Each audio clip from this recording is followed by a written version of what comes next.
के राम्रो किन राम्रो मन रमाए जहाँ पनि राम्रो मन नरमाए त सुनको महलमा बसे पनि नि के भन्छ त्यो हाम्रो अम्बानीको बिल्डिङ अन्टलिया है के भन्छ त्यहाँ बस्ने मान्छे पनि सुखी छ जस्तो लाग्दैन मलाई कति डर र त्रासमा बाँच्नु परिरहेको छ है तर फेरि कोही जङ्गलमै बसेको छ गुफामै बस्दा पनि डर छैन मन आनन्दित छ यो सबै कुरा मन हो भन्ने कुरा अब मैले सिकेँ मेरो गुरुहरूबाट फुलको आँखामा फुलै संसार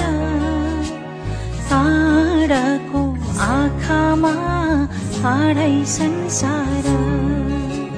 झुल्किन्छ है छाया वस्तु अनुसार काँडाको आँखामा